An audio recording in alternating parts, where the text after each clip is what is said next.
Okay, it just dawned on me to make a video on reassessing your gear, because let's just face it, we buy lots of gear, we bring it in, and we sell lots of gear, and even when you're sort of in between the two, you never seem to hit that sweet spot. And there's always new gear coming around the corner, new plugins and whatnot. And so, faced in that whole challenge of that, you also have to make music as well. And so sometimes taking a step out, looking at your gear at an individual basis and more of a harmonious basis, and trying to figure out what your gear does as you learn it more and grow with it, how you can leverage what different things in your studio have to offer to create the least amount of friction for you to be creative and get things done. And in this, for simple example, when I first got this Phantom, I really didn't know how to use it in the studio, how it was going to function the most. And I started using the Logic Control mostly, and then running it in multi-timbral mode, which it runs extremely well in multi-mode.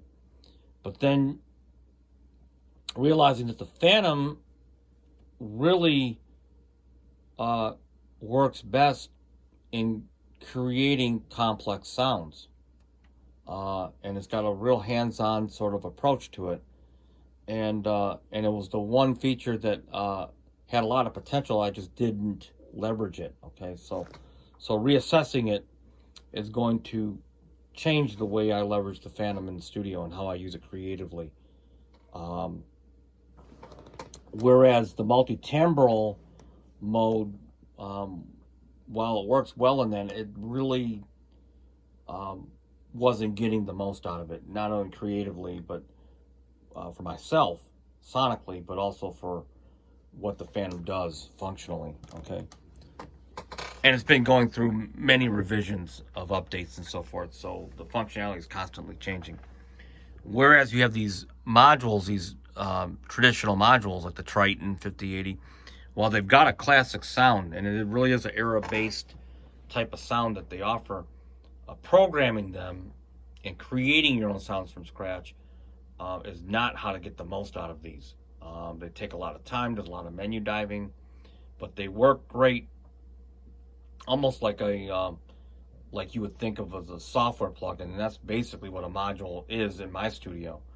You find a preset, sounds good, and you put in a template, and it's a great starting point to get results quick. Okay.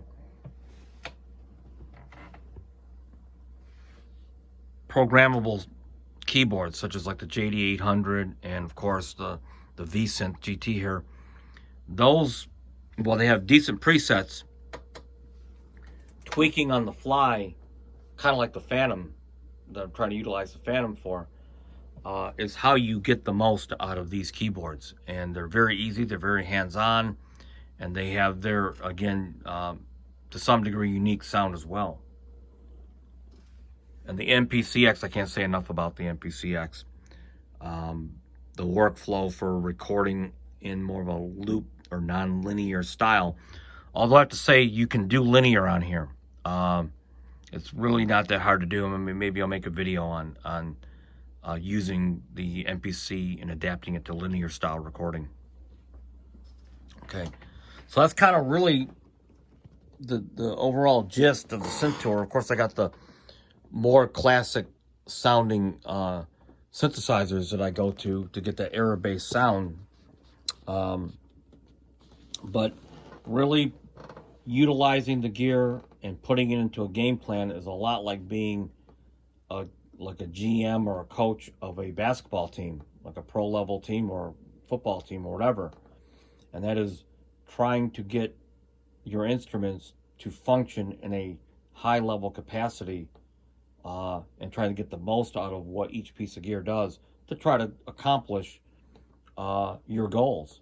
And it's a good idea to kind of take a step back and look at your gear in that way, so that you can have purpose, because nothing is worse than having a lot of gear and being overwhelmed with what you do with your gear. You can get lost in that, and it can really stop your creativity. So just my 2 cents on managing your gear. Okay, peace out now.